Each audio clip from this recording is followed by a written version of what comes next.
Hello guys, welcome back to the our channel जहाँ पर आज हम करने वाले हैं gender religion and caste chapter.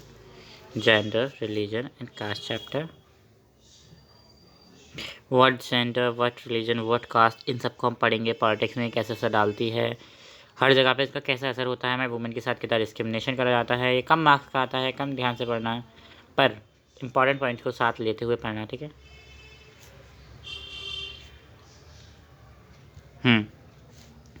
तो सिंपली जेंडर क्या होता है पहले हम ये समझ लेते हैं, ठीक है। मेन चीज़ समझ लेते हैं जेंडर क्या होता है, ठीक है। जेंडर होता है simply refers to the division of worker man and women. देखो, किसी के काम को बांट देना हम कहते हैं जेंडर के हिसाब से डिवीज़न करना, ठीक है। अब मान लो तुमने कह दिया कि लड़के रोते नहीं, लड़कियाँ रोती हैं, लड़के हकते नहीं, लड़कियाँ हकती हैं, ऐसा मतलब कुछ भी बना दिया, तो ये क्या डिवीज़न ऑफ हो गया लेबर के बीच में, ठीक है। और हमारा सेक्स क्या होता है, जो बायोलॉजिकली हमें मिला है ना, हमारे पास जो रिप्रोडक्टिव पार्ट हैं उन्हें हम बोलते हैं सेक्स, ठीक है। Like X X X Y, male और फीमेल के लिए जो मिले हमें हार्मोन्स मिले हैं वो क्या है, वो सेक्स है ना। हम लोग जेंडर को अनचेंजेबल समझते हैं, पर जेंडर अनचेंजेबल नहीं है, जेंडर को हम चेंज कर सकते हैं थोड़ी सी इंसानियत दिखा के।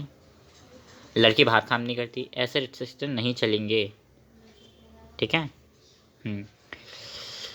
जेंडर इन पॉलिटिक्स, जेंडर का डिवीज़न समझ लेते हैं, पॉलिटिक्स में बाद में समझेंगे, ठीक है। जेंडर का डिवीज़न होता है, ये जो डिवीज़न है ना इसे हम बोलते हैं hierarchical social division. Hierarchical social division जो कि बहुत पहले से चलते हुआ आ रहा है, इसमें हम क्या कहते हैं ना, हम इसको अंडरस्टूड ही नहीं कर पा रहे हैं, ठीक है।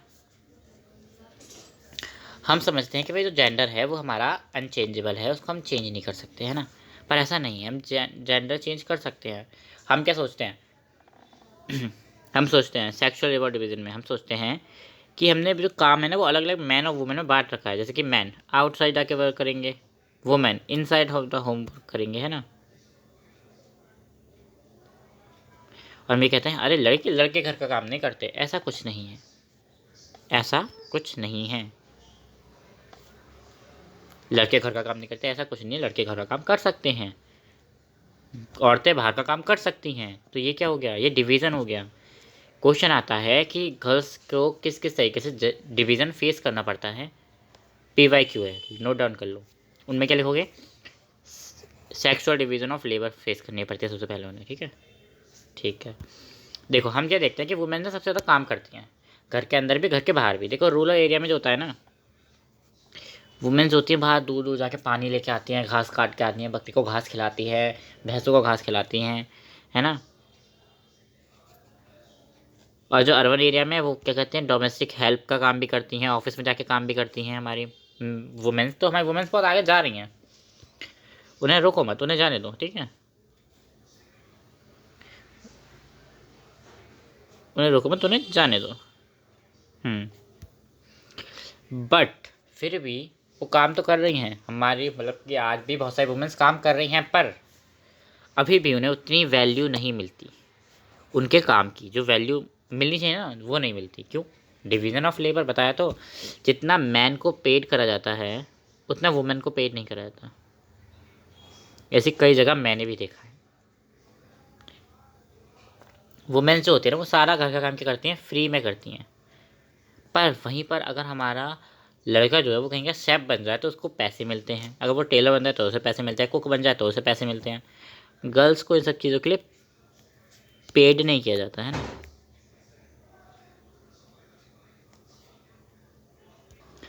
ठीक है, तो एग्जाम्पल के तौर पे आप क्या लिखोगे कि हमें क्या कहते हैं, गर्ल्स होती है वो बॉयज़ से ज़्यादा काम करती हैं, फिर भी उनके काम को रिकॉग्नाइज़ नहीं किया जाता, है ना।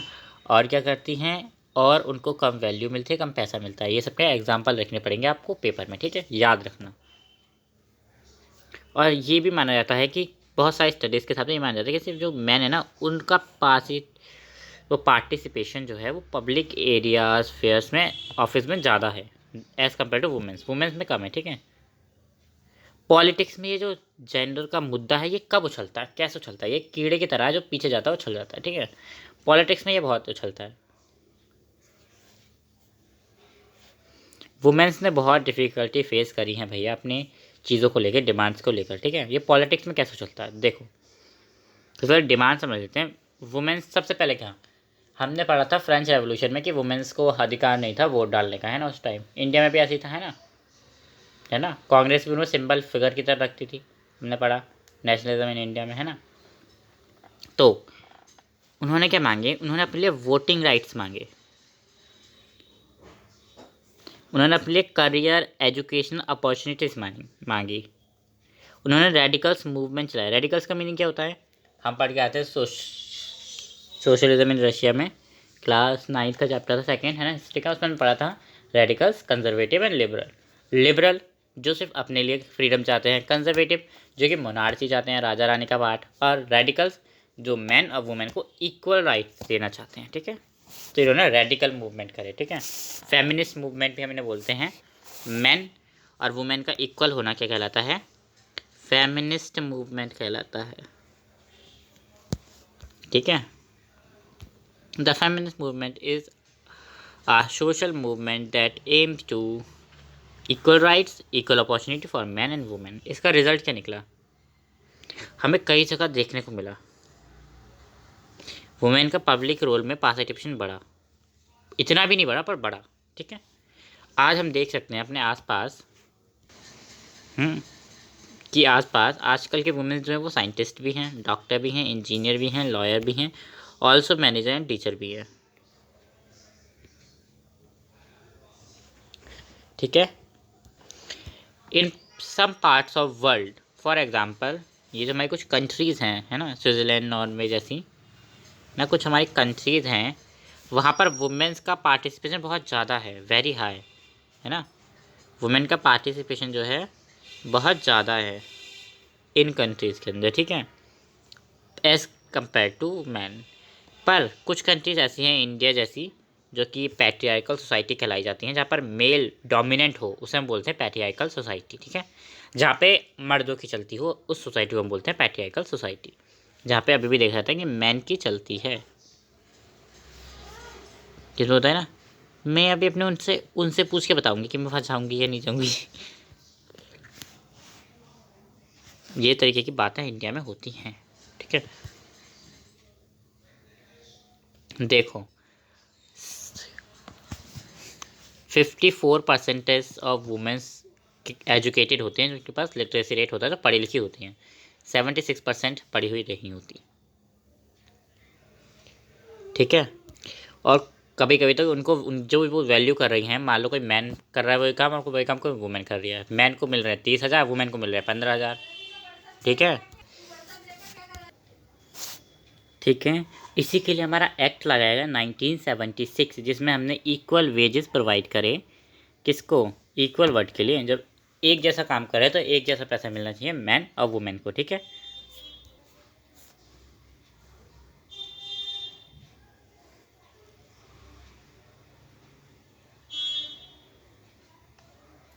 तो कई जगह ऐसा भी देखा जाता है कि गर्ल चाइल्ड को पहले ही मार दिया जाता है लड़के होने से पहले, ये बात तो सच है ना। बहुत सारे गाँवों में ये जहाँ तक होता है, ठीक है।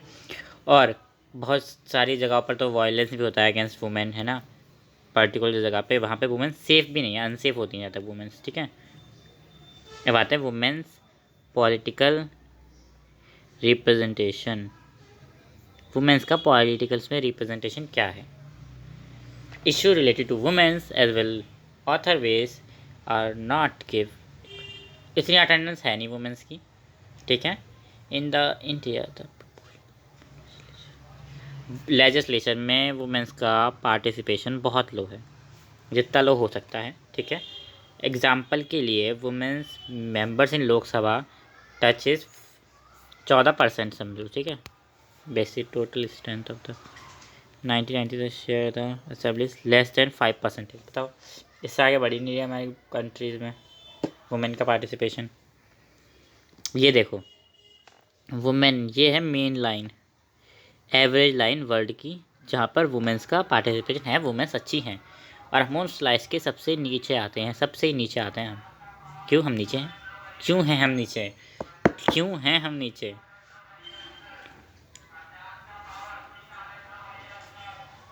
अभी तक हमारे में इतनी भी कोई मतलब एक नरेंद्र वो इंदिरा गांधी को छोड़ के, ठीक है,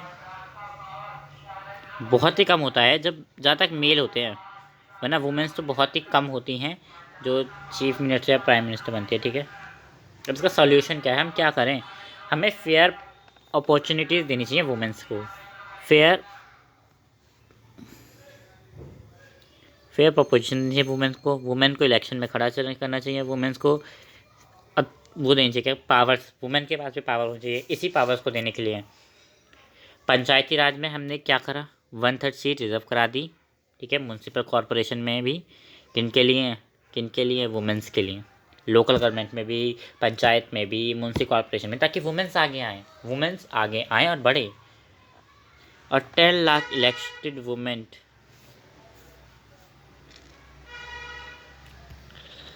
which about state has central level demands. 33 representative for women passing the bill now. Just अभी कुछ टाइम पहले ना एक बिल पास हुआ है, जैसे कि मतलब वुमेन्स उसमें हिस्सा ले सकती हैं हमारे उसमें असेंबली में वगैरह में, है ना। तो ये तो, और ये भी सुन लो कि 1/3 सीट रिजर्व होती है लोकसभा के अंदर। ठीक है, वुमेन के लिए स्टेट असेंबली के अंदर भी सीट रिजर्व होती है वुमेन्स के लिए। क्या क्या कर रही है वुमेन सरकार वुमेन्स के लिए, ये इंपॉर्टेंट क्वेश्चन है। Lok Sabha, Panchayati Raj, municipal corporation, state assembly, local government, इस सब में सीट रिजर्व कराइए ताकि वुमेन्स आगे आएँ। वुमेन ऑर्गेनाइजेशन एक्टिविटीज़ के लिए जो बिल पड़ा हुआ था, जिसका प्रपोजल पेंडिंग था, वो पास हो चुका है। ये लिख के आना है। 2023 में एक एक्ट पास हुआ जिसका नाम था वुमेन्स रिजर्वेशन एक्ट। ठीक है, जिससे कि क्या हुआ, 33% reserve seat for women state assembly में मिली। ये दिल्ली में कैसे मिली हमें वुमेन को सीट, कैसे मिली हैं 33%? लॉ की वजह से मिली हैं। ठीक है, कानून की वजह से मिली हैं। Religion, communalism and politics. Religion, अब आते हैं रिलीजन की बात करने पर। रिलीजन में तड़का लगा देता है कम्युनलिज्म, उसके अंदर भी तड़का लगाता है पॉलिटिक्स। ठीक है, तड़के पे तड़का, तड़के पे तड़का, तड़के पे तड़का। ठीक है, ये भी एक तरीके का सोशल डिवीजन है जिसमें हम रिलीजन डिफ्रेंशिएशन देखते हैं।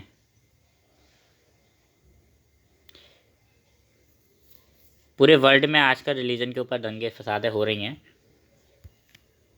जिसमें से हम भी हैं एक, क्योंकि हमारे पास भी बहुत सारी पॉपुलेशन है जो कि अलग अलग डाइवर्सिटी की है, अलग अलग रिलीजन को मानती है हमारी पॉपुलेशन। ठीक है, अब रिलीजन एंड पॉलिटिक्स देखो, गांधी जी ने कहा था कि हम रिलीजन को ना कभी भी पॉलिटिक्स से सेपरेट नहीं कर सकते, इसीलिए आज इतने दंगे फसाद हो रहे हैं। ठीक है, इसकी करो उसकी बुराई, इसकी करो इसकी बुराई। ठीक है,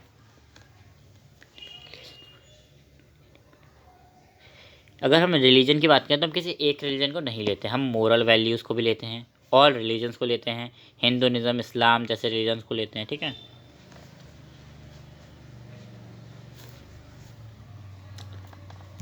वुमेन मूवमेंट है अग्री विद फैमिली लॉ।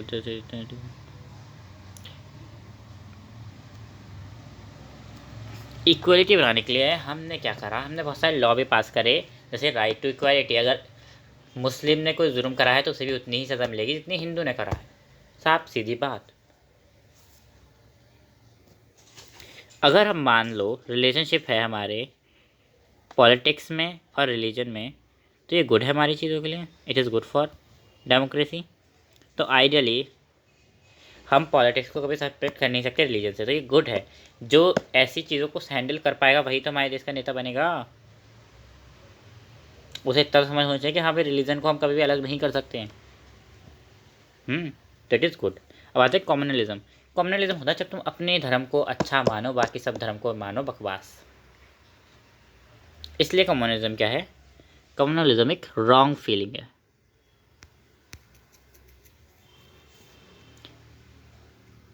हमारे कॉन्स्टिट्यूशन में और हमें भी ये समझ है कि हमें सारे रिलीजन की रिस्पेक्ट करनी है, चाहे वो कोई सा भी रिलीजन हो। ठीक है,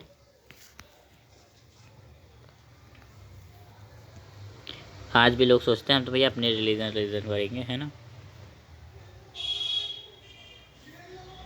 ठीक है, जब तुम अपने रिलीजन को ही अच्छा मानते हो, बाकी सारे रिलीजन को गाली वगैरह देते हो और अच्छा नहीं मानते, उनके अगेंस्ट खड़े हो जाते हो, उसे हम बोलते हैं कम्युनलिज्म। ठीक है,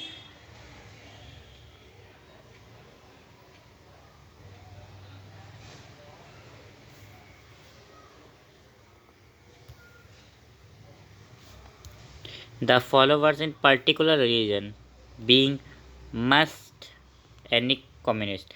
एक पर्टिकुलर रिलीजन में फॉलोवर्स होते हैं ना, तो देखो हम फॉलोवर्स को हम डेमोक्रेसी में अच्छा इसलिए कह रहे हैं क्योंकि हम एक धर्म के नाम पे कोई भी पॉलिटिकल पार्टी को नहीं जीत सकते है ना, कोई भी इलेक्शन नहीं जीत सकते एक धर्म के नाम पे, है ना। क्योंकि अब हमारे में मतलब उन धर्मों के अंदर भी बहुत सारे धर्म होते हैं, तुम इससे नीचे का होगी तो वो तुम्हें वोट नहीं देंगे, वो किसी और को वोट देंगे, तो हम धर्म के नाम पे वोट नहीं ले सकते इंडिया में, है ना। तो हर रीजन में कोई ना कोई कम्युनिटी तो होती है ना। इसलिए हम कम्युनिटी से लेते हैं। पूरे इंडिया में अगर एक इंसान खड़ा होगा और वो अलग एक धर्म की बात करेगा तो पूरे इंडिया भड़क जाएगा ना। पर अलग अलग स्टेट में अलग अलग रिलीजन की बातें करोगे तो वो अलग रहता है, ठीक है।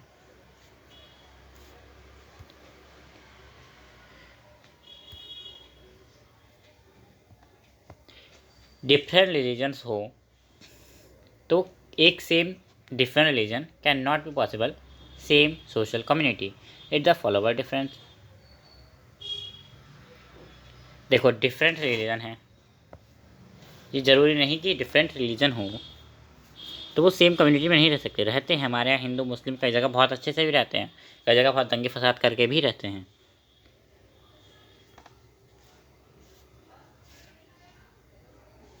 तो हम different religion can not be live, different religion can not be live as equal citizen. अगर हमारे पास रिलीजन नहीं होगा, अगर हम बिना रिलीजन के रहेंगे, अगर हम डिफरेंट डिफरेंट रिलीजन के रहेंगे तो ऐसा नहीं है कि हम इक्वल सिटीजन एक नेशन के अंदर नहीं रह सकते। रह सकते हैं, सरकार चाहेगी और अगर हम चाहेंगे तो, ठीक है।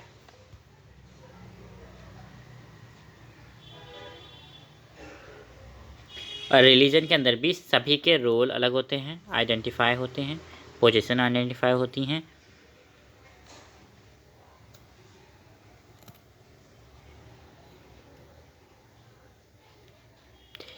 और कम्युनिटीज़ की हम रिस्पेक्ट करते हैं, उनके रिलीजन मतलब कि मंदिर वगैरह मस्जिद वगैरह की रिस्पेक्ट करना, ये सब रिलीजन के अंदर आता है। कम्युनलिज्म हमारे यहाँ पर बहुत अलग अलग तरीके से देखा जाता है। पॉलिटिक्स के अंदर भी बहुत अलग तरीके से देखा जाता है। पॉलिटिक्स में ही कम्युनलिज्म घुसेड़ कर ऐसे खिचड़ी पकाए जाते हैं कि दंगे फसाद हो जाते हैं। किसकी वजह से? इसकी वजह से, पॉलिटिक्स की वजह से, ओनली फॉर पॉलिटिक्स। क्योंकि लोगों को चाहिए, लोगों को माइनॉरिटी नहीं चाहिए, लोगों को मेजॉरिटी चाहिए, क्योंकि मेजॉरिटी।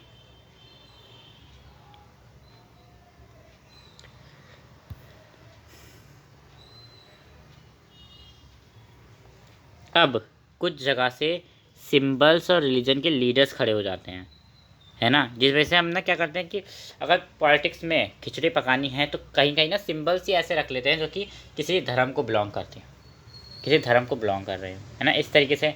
और कई कई रंग ही ऐसे रखते हैं, धर्म ने अपना रंग चुन लिया कि हाँ भाई केसरिया है तो हिंदू होगा वगैरह वगैरह, इस तरीके से रंग चुन रहे हैं, है ना। तो इस वजह से उनको लगता है कि हाँ भाई ये हमारी तरफ से खड़ा है, ये हमारे रिलीजन को सपोर्ट करेगा, लोग इसे वोट दे रहे हैं, ये इनको वोट दे रहे हैं, हम इन्हें वोट देंगे वगैरह वगैरह। लोग इसी चक्कर में कि भाई ये से वोट क्यों दे रहा है, ये से वोट क्यों दे रहा है, लोग वायलेंट हो जाते हैं, है ना। इसी वजह से तो पाकिस्तान और हिंदुस्तान का क्या हुआ था, डिवीज़न हुआ था, पहले डिवीज़न कर दिया इसी वजह से। अब आता है सेकुलर स्टेट के बारे में। सेकुलर स्टेट क्या है? इंडिया सेकुलर स्टेट है, वो अलग बात है, पेपर्स में है कैसे भी है, पर पेपर में तो है सेकुलर स्टेट इंडिया, ठीक है। सेकुलर स्टेट होती है जहाँ पर ना ही कोई ऑफिशियल लैंग्वेज होती है, ना ही कोई ऑफिशियल धर्म होता है। वो स्टेट कोई भी ऑफिशियल लैंग्वेज और ऑफिशियल धर्म को प्रमोट नहीं करती, उसे हम बोलते हैं सेकुलर स्टेट। ये सबसे मेजर चेंज है डेमोक्रेसी का, और ये बात कॉन्स्टिट्यूशन मेकर को पता थी, इसलिए कॉन्स्टिट्यूशन मेकर ने ये सेकुलर स्टेट वाला कॉन्सेप्ट इसमें डाला, हमारे कॉन्स्टिट्यूशन में डाला कि भैया आगे जाकर दंगे फसाद होंगे, कहेंगे तुम यहाँ से निकल जाओ, तुम वहाँ से निकल जाओ। इस वजह से उन्होंने क्या करा, पहले ही सेकुलर स्टेट दे दे, पहले ही हमें लॉ दे दे कि हाँ भाई तुम किसी को भी भगा नहीं सकते, कोई भी रिलीजन को प्रमोट नहीं कर सकते, ठीक है। प्रमोट करोगे तो क्या होगा, श्रीलंका का हिसाब देख के आए हो ना तुम। तो अब समझ लो, नो ऑफिशियल लैंग्वेज होनी चाहिए। हमारी तो कोई ऑफिशियल लैंग्वेज नहीं है, पाकिस्तान की इस्लाम है, इंग्लैंड की क्रिश्चियनिटी है, श्रीलंका की बुद्धिज़्म है ना, कई जगह की है, पर हमारी नहीं है क्योंकि हम सेकुलर हैं, ठीक है। हर इंडिविजुअल को फ्रीडम प्रोवाइड करता है हमारा कॉन्स्टिट्यूशन, हर रिलीजन को फॉलो कर सकते हैं हम किसी के दबाव में नहीं आ सकते, हम अपना रिलीजन चेंज कर सकते हैं, हम दूसरे रिलीजन में शादी कर सकते हैं। ये क्या है, ये हमारा कॉन्स्टिट्यूशन हमें देता है, कॉन्स्टिट्यूशन बहुत इंपॉर्टेंट है। अनटचेबिलिटी को बैन किसने करा? कॉन्स्टिट्यूशन ने।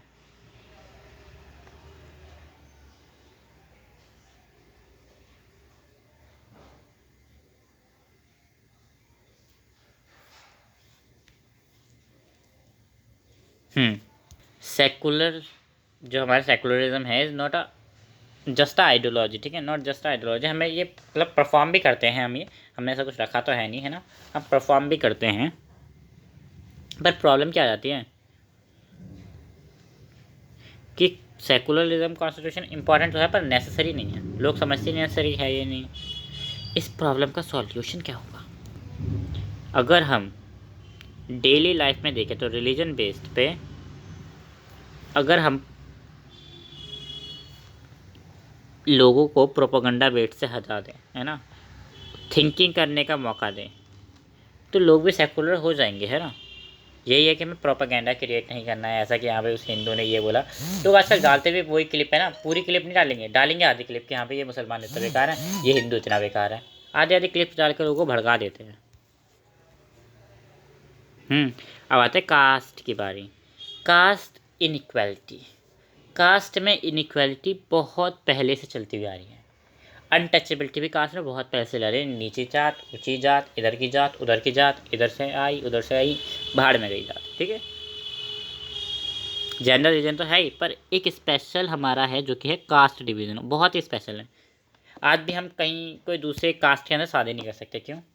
घर वाले नहीं मानेंगे, मानेंगे नहीं तो हम भाग के शादी करेंगे, भाग के शादी करेंगे, पूरा ख़ानदान सुनाएगा, पूरा सोसाइटी सुनाने बैठ जाती है। सोसाइटी को भी और का काम नहीं है, बैठती है ताक ताक लगा के बैठ जाती है एकदम, है ना। और सोशल अनइक्वालिटी फैलती है। अब आते हैं हायरार्किकल डिवीजन। और कई जगह रिचुअल्स के हिसाब से हम क्या करते हैं, वुमेंस को ये रिचुअल्स करने हैं। देखो कास्ट में बहुत सही होता है ना कि अगर डिवीजन ऑफ वुमेन पूछा तो कास्ट के बेसिस पे भी होता है कि हाँ भाई वुमेंस का मैन मर गया तो वो सती प्रथा है, उन्हें जला दो। मैन मैन की अगर वुमेन मर गई, मैन की पत्नी बन गई, नहीं वो दूसरी शादी कर सकता है, अलग ही चल रहा है ना। लाइक ऐसे मुसलमानों में भी 3 तलाक दे सकता है मर्द औरत को, है ना। इस तरीके से कुछ ज़्यादा ही हायरार्किकल सिस्टम चल रहा है यहाँ पर। Inequality on caste economic basis पर भी है, लार्ज स्केल पर भी है, अर्बनाइजेशन पे भी है। अनइक्वालिटी हर जगह है, एजुकेशन में भी है। पहले तो एजुकेशन में भी थी, अब नहीं है। पहले एजुकेशन में थी, अब नहीं है।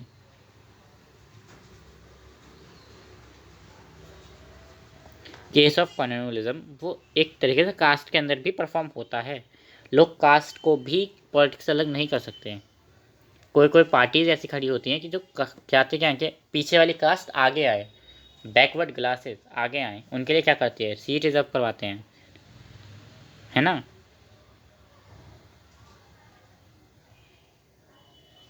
ये नहीं है कि भाई स्ट्रांग इसलिए पॉलिटिकल पार्टी क्योंकि वो दिखने में स्ट्रांग है, नहीं, वो क्या है, वो अटैच्ड है कास्ट से, एक कम्युनिटी से अटैच्ड होती है पॉलिटिकल पार्टी, हमेशा याद रखो।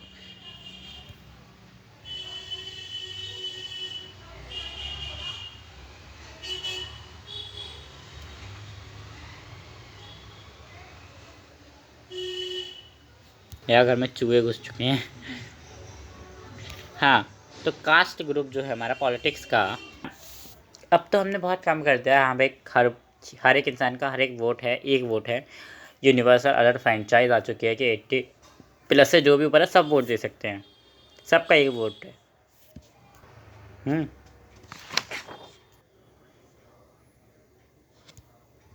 अब आते हैं कास्ट का पॉजिटिव रोल और नेगेटिव रोल क्या पड़ता है पॉलिटिक्स के ऊपर, है ना। पॉलिटिक्स का रोल, कास्ट का रोल एक ही बात है ना। नेगेटिव तो पॉजिटिव इम्पैक्ट के बारे में समझ लेते हैं। देखो पॉजिटिव रोल है कि हमें demand of sharing of power बढ़ जाती है। इससे जो हमारे बैकवर्ड क्लासेस हैं वो हमारी डिसीजन मेकिंग में, हमारी चीज़ों में आगे आ पाती हैं, आगे आके अपना क्या कहते हैं मेन मुद्दा रख पाती हैं, डिमांड कर पाती हैं। जो हमने उन्हें रिजर्वेशन दिया है, जो अपॉर्चुनिटी हमें उन्हें देनी चाहिए, वो उनका फ़ायदा उठा पाती है ना, बैकवर्ड ही नहीं रह जाती, आगे आ जाती है ना। अब आते हैं नेगेटिव रोल के ऊपर। कई बार हम इतने मतलब क्या होते हैं अनहेल्दी हो जाते हैं डेमोक्रेसी कि कई बार बहुत सारा डिस्क्रिमिनेशन हो जाता है। पॉवर्टी डेवलपमेंट जैसे इश्यूज रह जाते हैं, रुक जाते हैं और बढ़ जाते हैं। अनटचेबिलिटी जैसी चीज़ें और बढ़ जाती हैं। वायलेंस हो जाती है कास्ट के बीच में। ठीक है, बस यही होता है। तो तुम्हें मेन क्या याद रखना है कि गर्ल्स के बीच में डिवीज़न कैसे करा जाता है, on the basis of religion, caste, gender, इनसे क्वेश्चन आ सकता है। कम्युनलिज्म से क्वेश्चन आ सकता है। और पॉलिटिक्स का क्या असर पड़ता है इन सब तीनों चीज़ों के ऊपर, उसके ऊपर क्वेश्चन आ सकता है। ठीक है, ठीक है। Thank you for watching. I hope you like this lecture. Till then take care, bye bye. Notes आपको डिस्क्रिप्शन बॉक्स में मिल जाएंगे, लेना मत भूलना।